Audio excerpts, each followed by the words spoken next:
Howdy, my name is Ron Venegas, and today my presentation consists of software-defined radios implemented into radars. And before we get started, I'd like to have y'all think about how radars have come all this way from being implemented by strictly analog devices from World War II, from being more mixed in together with digital signals, so mixed signals, and then now currently we experience more digital systems controlling these radars, obviously having some RF components, but it's heavier emphasis on digital controlling the analog signals, which we see in the software-defined radios. But what is a software-defined radio?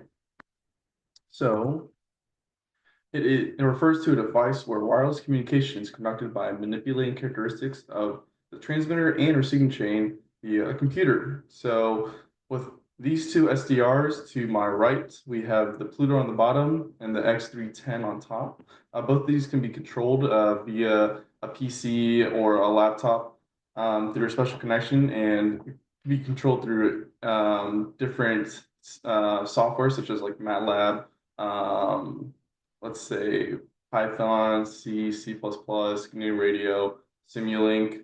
But all that, all the computer does is to control the hardware components, which is obviously the RX and the TX system or chains that consist of, say, bandpass filters, attenuators, waveform generators for direct digital synthesizing the FPGA that's found in both of these SDRs to the right.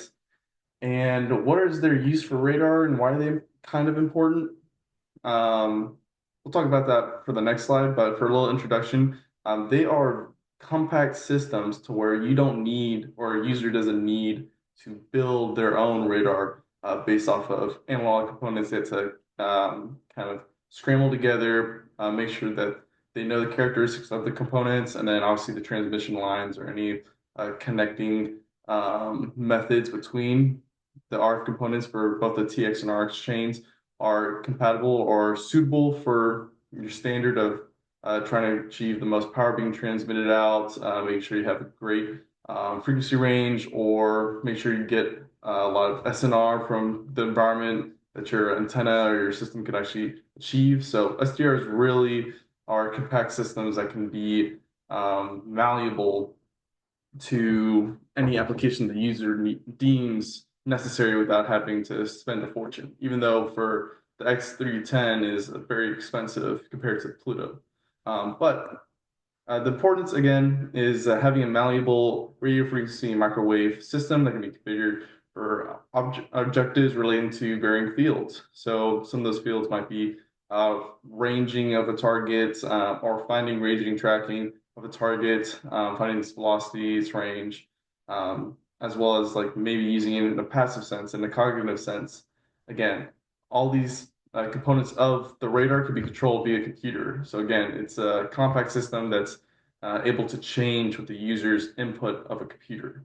And again, just to emphasize it, so the direct digital synthesizer that controls the waveform. So SDRs are known for having multiple waveform generations or synthesis like continuous waveform, frequency modulated, continuous waveforms, pulse, linear frequency modulated, the ability to be monostatic or bistatic. So again, you could just have a straight transmitter, or you could have a passive radar that could detect objects without having to transmit, and the VCO would still be supplied within the SDR. You would have a wide instantaneous bandwidth, so good for collecting data, not ultra wide in my findings, but pretty wide for the user. And also compatibility to make user interfacing with the SDR much easier by providing MATLAB, GNU Radio, Python, C++, and C integrations. And that all culminates to the realized kind of platforms radars have established themselves as. So from our left side of the screen with the Pluto SDR, so that kind of resembles a low-cost pseudo-monostatic radar that can be built based off of two antennas, basically an SDR and a target, which is a fan with metallic blades. And that shows how radar has been, or the ability to build a radar has been really has become more achievable for for people who are on a budget or are just interested in it. So more educational based. For more of tracking, you can see that in the first one or the middle one, which is the bistatic radar, tracking this large planar. I'm assuming metallic. It looks like a TV, but planar target and detecting the range, basically using two antennas as a bistatic configuration of radar, as well as a small air vehicle drone detection on the far right, to where this radar could operate in outdoors with a whole bunch of noise during the day and still be able to be implemented to detect a radar or detect a drone in this case.